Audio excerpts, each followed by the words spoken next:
চলো আজকে আমরা এরকম টিস্যু পেপার দিয়ে গোলাপ ফুল বানানো শিখে নিই। প্রথমে টিস্যু পেপারগুলোকে ভালো করে পরপর পেতে নেবে। দেখবে চার সাইডটা যেন টিস্যু পেপারে সমান থাকে। তারপরে আমি টিস্যু পেপারে মাঝে মাঝে কেটে পরে তারও মাঝে ফোল্ড করে নিয়েছি। এরপরে একটা পেন্সিল নিয়ে ভালো করে টিস্যু পেপারের ওপরে একটা পাপড়ি এঁকে নেবে। তারপরে সেই পাপড়িটার আকারে কেটে নেবে। এই যে দেখতে পাচ্ছ আমি কেটে নিয়েছি। এরপরে আমি এখানে কালার সিলেক্ট করেছি লাল রং, তোমরা চাইলে যে কোনো কালার ব্যবহার করতে পারো। এরপরে একদম অল্প পরিমাণ রং নিয়ে জলের সাথে মিশিয়ে নেবে। আমি একদম অল্প পরিমাণই রং নিয়েছি। এরপরে আমি এখানে স্কেচ পেনও ব্যবহার করছি। আমি এখানে হলুদ রং সিলেক্ট করেছি। তোমরা চাইলে শুধুমাত্র একটা কালার দিয়েও ফুল বানাতে পারো, সেটাও দেখতে খুবই সুন্দর লাগবে। আর যদি তোমাদের কাছে স্কেচ পেন থাকে আর যদি শুধু তুলি রং থাকে, তোমরা দুটোর মধ্যে একটাও ব্যবহার করতে পারো, সেটাতেও ফুলটা একদম অরিজিনালের মতোই দেখতে লাগবে। এরপরে তোমরা এই স্কেচ পেনটাকে ভালো করে পাপড়ির ওপরে রংটাকে দিয়ে দেবে। একদম আলতো হাতে করবে না, তা নয়তো কিন্তু টিস্যু পেপারগুলো ছিঁড়ে যেতে পারে।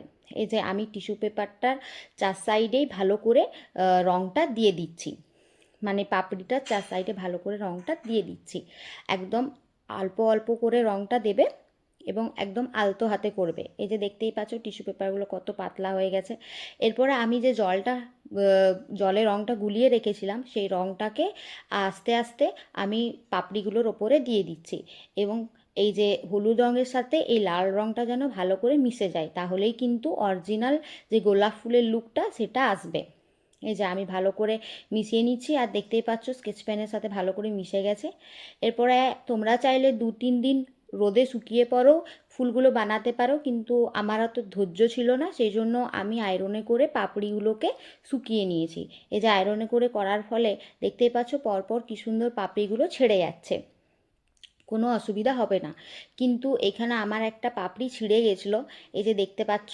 এরপর আমি সেই পাপড়িটাও ব্যবহার করে নেব। এই পাপড়িটার যে দিকটা ছিঁড়ে গেছিলো সেই দিকটা আমি কেটে নিচ্ছি, এবং যে দিকটা ঠিক আছে সেই দিকটা আমি উডেন স্টিকে করে একটা পাপড়ি বানিয়ে নিলাম। তোমাদের কাছে যদি উডেন স্টিক না থাকে টুথপিকও ব্যবহার করতে পারো। এই যে উডেন স্টিকের ওপরে ভালো করে পাপড়িটাকে রোল করবে এবং আঙুলে করে ভালো করে সেটা চিপে নেবে। তাহলে কিন্তু এই ফুলের যে অরিজিনাল লুকটা সেই রকম অরিজিনাল লুকটা আসবে, পুরো গোলাপ ফুলের মতো দেখতে লাগবে। এই যে ভালো করে লক্ষ্য করো আমি কীরকমভাবে করছি, এবং এই জায়গাটাতে যে এই স্টেপটা একদম আলতো হাতে করবে, তা নয়তো কিন্তু পাপড়িগুলো ছিঁড়ে যেতে পারে। একদম আলতো হাতে করো, কিন্তু ভালো করে লক্ষ্য করো আমি কীরকমভাবে করছি। এই যে আমি দু রকম পাপড়ি বানিয়েছিলাম, একটা ছোট পাপড়ি একটা বড় পাপড়ি। আমার একটু টিস্যু পেপার বেঁচে গেছিলো সেই জন্য। এই যে এরপরে একটা পেপারে তোমরা অল্প করে একটু আঠা আর একটা তুলি নিয়ে নেবে, কারণ কি আঠা এখানে খুব অল্প পরিমাণ লাগবে। আঠাটা কিন্তু ডাইরেক্ট তোমরা ডিবার থেকে তুলির ওপরে এই পাপড়ির ওপরে দিয়ে দিও না, তা নয়তো কিন্তু প্রত্যেকটা পাপড়ি একে অপরের সাথে চিটে যাবে। এই ফুলটা বানাতে গেলে কিন্তু একদম অল্প পরিমাণ আঠা লাগে। দেখতেই পাচ্ছ আমি কতটুকু করে আঠা নিচ্ছি, আর সেই জন্যই যাতে বেশি আঠা না পড়ে যায় সেই জন্য আমি একটা পেপারে কিন্তু নিয়ে নিয়েছি। তোমরাও ঠিক এরকমই করো, ডাইরেক্ট কিন্তু ডিবার থেকে আঠাটাকে পাপড়ির ওপরে দিয়ে দিও না। তোমাদের কাছে যদি কাচের গ্লাস থাকে কাচের গ্লাস, স্টিলের গ্লাস থাকলে স্টিলের গ্লাস যে কোনো ব্যবহার করতে পারো।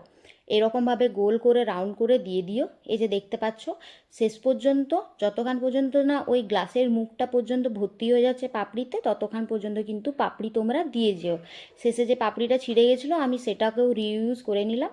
দেখতে পাচ্ছ এরপরে গোলাপ ফুলটা কিন্তু একদম পুরোপুরি অরিজিনাল দেখতে লাগছে। তোমরাও স্টেপ বাই স্টেপ এমনিভাবেই ফলো করবে, তাহলে কিন্তু তোমাদেরও গোলাপ ফুলগুলো একদম অরিজিনাল লুকই আসবে। এই যে প্রত্যেকটা গোলাপ ফুল আমি সেমভাবেই বানিয়ে নিয়েছি। আমি এখানে 6টা গোলাপ ফুল বানিয়েছি, তোমরা প্রথমবার বানাতে চাইলে একটা গোলাপ ফুলও বানাতে পারো। আমি এরকম ভিডিও প্রথমবার বানাচ্ছি, তোমাদের যদি ভালো লেগে থাকে আমাকে জানিও, আরও এরকম ভিডিও নিয়ে আসবো। Bye bye.